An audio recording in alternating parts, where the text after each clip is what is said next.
다수 가결과 하나님의 뜻. 교회가 조직화되고 규모가 커지면서 우리는 선택과 결정에 대한 끊임없는 고민을 하게 되었다. 누구를 장로로 뽑아야 할 것인가? 어디로 교회를 이전할 것인가? 교회 건축을 해야 하는가 말아야 하는가? 누구를 담임 목회자로 청빙할 것인가? 등등등. 교회 내 작은 부서를 비롯해서 교회 공동체 전체에 이르기까지 우리는 선택과 결정을 반복하여 왔다.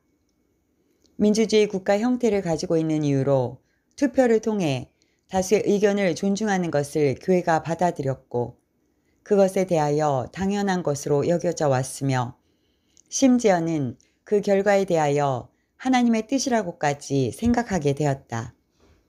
그러나 우리는 교회가 교회로서 그리스도인이 그리스도인으로서의 능력을 상실한 이 시점에서 교회 내에서의 선택과 결정에 대한 반성을 반드시 해야 할 것이다.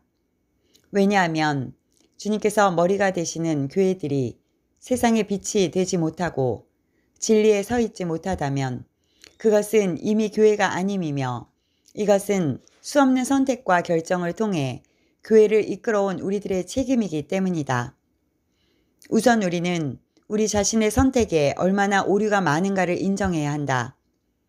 하나님의 손으로 직접 빚어 만드신 아담과 하와는 선악과를 따서 먹는 것을 선택했으며 공생의 기간 동안 주님과 동고동락했던 가룟 유다는 예수님을 팔아넘기기로 선택했으며 니느웨로 가야 할 요나는 다시스를 선택하였고 구별된 나실인이었던 삼손은 여자에게 비밀을 말하는 것을 선택하였고 아나니아와 삽비라는 집 한 돈의 일부를 감추고 거짓말하기를 선택하였다. 뿐만 아니라 성경의 많은 사람들이 자기 마음에 좋은 것을 선택함으로써 하나님의 뜻을 거스려 진노와 화를 자초한 일들이 무수히 많다. 나는 무엇을 선택하는가? 술과 담배와 여자를 즐기는 사람이 장로가 되는 것을 보았다.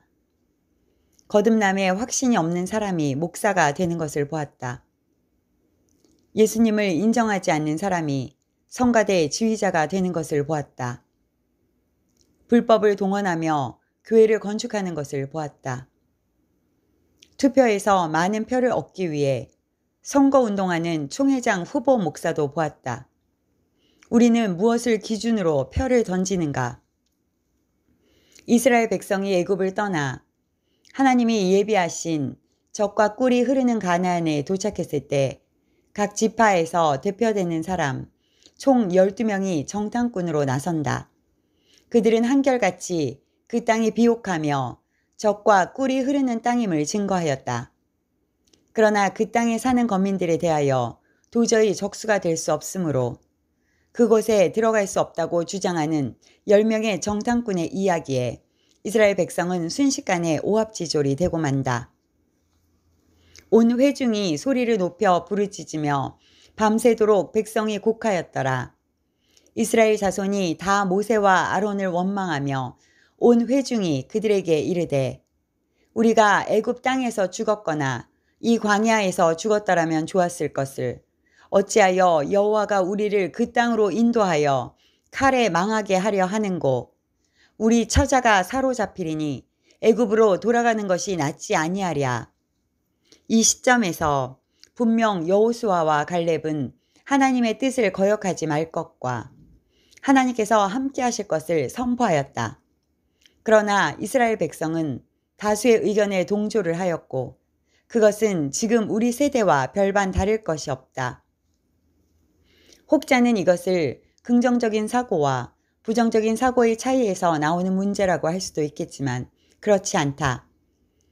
이스라엘 백성이 부정적인 의견에 동조된 것처럼 보이지만 사실 많은 선지자들과 예언자들의 부정적 선포에는 동조하지 않았었고 지금도 회개와 거룩을 외치며 천국과 지옥과 심판에 대하여 선포하는 몇몇 목회자들의 외침을 사람들은 마음에 두기 싫어한다.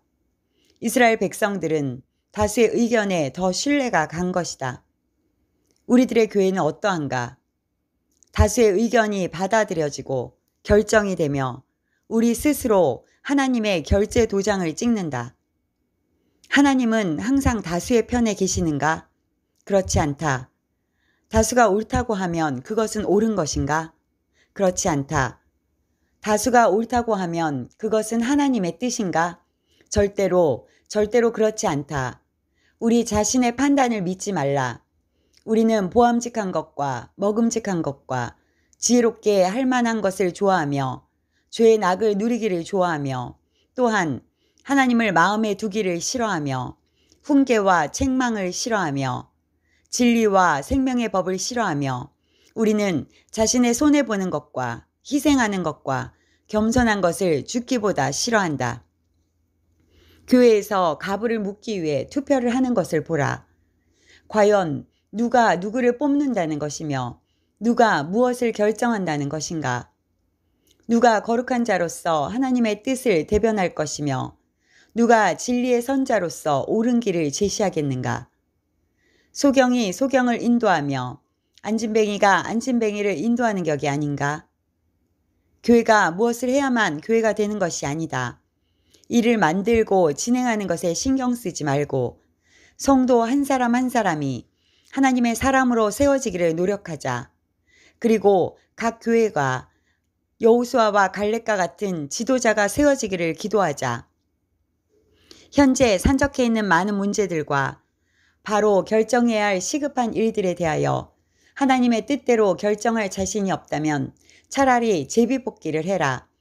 성경에서도 쓰였던 방법이며 모든 결과를 전적으로 하나님께 맡기는 방법이다. 너무나 원시적이며 비과학적인 방법이라고 말하겠지만 어리석은 사람의 판단과 결정보다는 훨씬 더 하나님의 뜻을 인정하고 의지하는 방법이라 할 수 있다. 동시에 우리는 정말 지도자를 위해 기도하여야 한다. 모세라는 지도자 한 사람이 하나님의 사람으로 세워질 때 이스라엘 민족의 대이동을 진두지휘할 수 있었다. 우리 각 교회는 지도자부터 하나님의 사람으로 세워져야 하며 성도 한 사람 한 사람이 하나님의 사람으로 세워져야 한다. 그래야만 교회 공동체가 하나님의 뜻에 의하여 교회로서의 본래의 모습을 찾을 수 있을 것이다. 다수의 의견에 귀를 기울이지 말고 하나님의 뜻이 무엇인가를 알기를 구하라.